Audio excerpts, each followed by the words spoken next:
The new year began with a terrifying inferno in California. The state, no stranger to wildfires, found itself battling multiple blazes in the Los Angeles area. Fueled by fierce winds and parched conditions, the fires tore through communities, leaving a trail of devastation in their wake.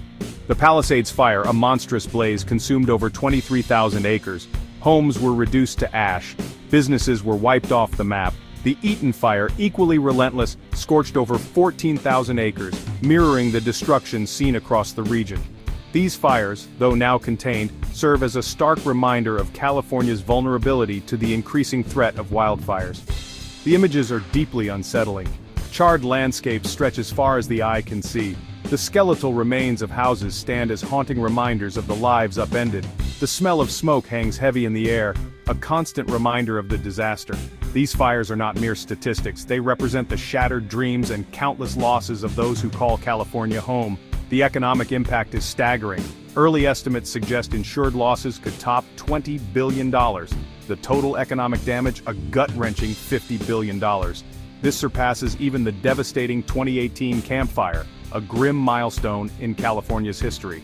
The fires have dealt a severe blow to the state's economy, impacting businesses, tourism, and the livelihoods of countless individuals.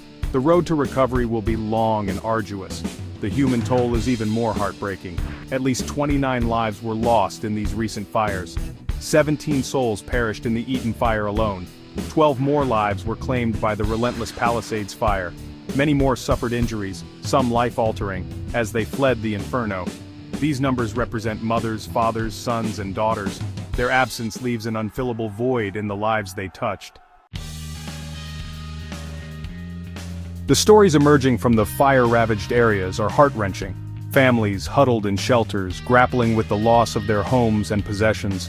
The elderly and vulnerable, forced to evacuate with little notice, now face an uncertain future. First responders, working tirelessly amidst the chaos, bear witness to the devastation and the resilience of the human spirit. The emotional toll of these fires is immeasurable. The trauma of fleeing for one's life, the anguish of losing everything, and the uncertainty of the future weigh heavily on survivors. Many are left with nothing but the clothes on their backs, their lives irrevocably changed. The impact extends beyond the immediate fire zones. Air quality across the region plummeted, posing serious health risks. Schools were forced to close, disrupting the education of thousands of children. Businesses shut down, impacting livelihoods and the local economy. The ripple effects of these fires will be felt for months, if not years to come. The fires have also exposed the stark inequalities that exist in our society. Low-income communities, often located in areas more vulnerable to wildfires, are disproportionately impacted. They lack the resources to prepare for and recover from such disasters, leaving them trapped in a cycle of vulnerability.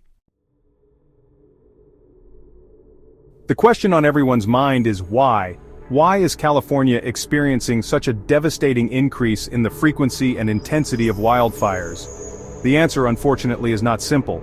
It's a complex cocktail of contributing factors, some natural, some man-made. Climate change is a major culprit. Rising global temperatures are creating hotter, drier conditions, turning California's landscapes into tinderboxes. Droughts are becoming more frequent and severe, further exacerbating the problem. The vegetation, parched from lack of rainfall, becomes easy fuel for wildfires, allowing them to spread rapidly and burn with greater intensity. Human activities are also fueling the firestorm. Unattended campfires, discarded cigarettes, and arson are all potential ignition sources. As populations grow and development encroaches upon wildland areas, the risk of human-caused fires increases. We are literally building ourselves into harm's way. But it's not just about starting fires, it's also about what happens when they ignite. Decades of fire suppression policies have led to an unnatural buildup of vegetation in forests. This dense undergrowth acts as fuel, allowing fires to spread more easily and burn with greater intensity.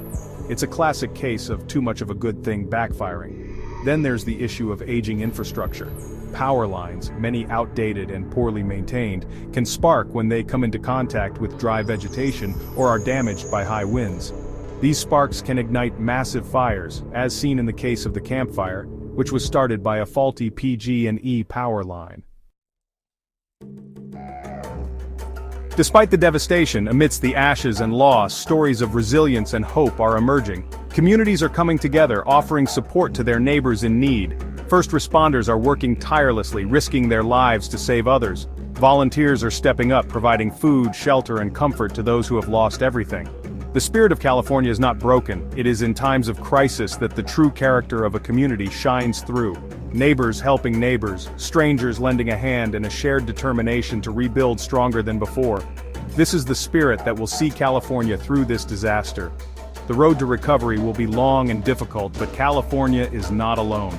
Across the nation and around the world, people are reaching out, offering support and aid. Governments are pledging assistance, and organizations are mobilizing resources to help those affected by the fires. The outpouring of support is a testament to the human capacity for empathy and compassion in the face of tragedy. These fires are a stark reminder of the growing threat of climate change and the urgent need for action. We can no longer afford to ignore the warnings of scientists and the pleas of those on the front lines of this crisis. The time for action is now.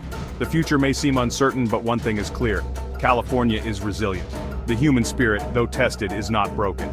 From the ashes of these fires, a new California will rise, stronger and more determined than ever before.